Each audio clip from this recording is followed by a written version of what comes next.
राम लक्ष्मण की कहानी। एक बुढ़िया थी। वो रोज मंदिर जाती, सेवा पूजा करती और 2 ब्राह्मण को भोजन कराती। एक दिन बुढ़िया गांव के बाहर किसी काम से गई और अपनी बहू को कह गई कि मैं तो बाहर जा रही हूं, बेटी तू 2 ब्राह्मणों को भोजन करा देना। बहू पनघट पर पानी लेने गई। मन में सोचा 2 ब्राह्मणों को कहाँ कहने जाऊं। इतने में उसकी नजर पड़ी कुएं के पास एक पेड़ की छाया में 4 जने बैठे हुए थे। उसने सोचा ये जीमते हो तो मैं इनको ही पूछ लेती हूं। तब वो उनके पास गई और बोली कि आज आप हमारे घर पर ही भोजन कर लेंगे क्या। तब भगवान बोले हम तो 4 हैं, तेरी सासू जी से पूछ ले। उसने कहा कोई बात नहीं।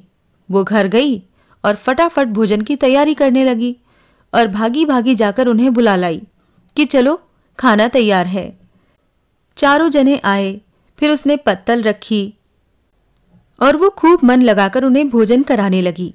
भगवान की कृपा से उसके तो बर्तन खाली ही नहीं हुए। तब उसने पूछा ये क्या आश्चर्य है। तब भगवान बोले हम राम लक्ष्मण सीता और हनुमान हैं, परंतु हम बहुत समय से भूखे थे और तुमने हमारी बड़े प्रेम भाव से सेवा की, इसीलिए हम बहुत प्रसन्न हुए।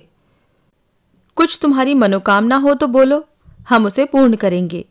तब बहू बोली मुझे कुछ और नहीं चाहिए, जैसे आपने मुझे दर्शन दिए वैसे मेरी सासू जी को भी दर्शन देना। तब भगवान ने कहा हम कुएं की पाल पर बैठे हैं, तुम्हारी सासू जी को वहीं भेज देना।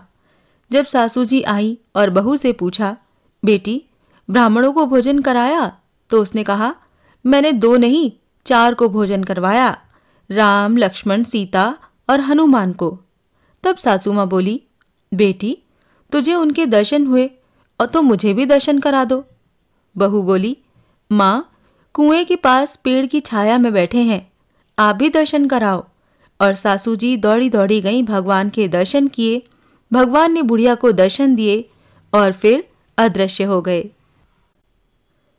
भगवान ने जैसे उन सास बहू को दर्शन दिए वैसे ही सबको देना।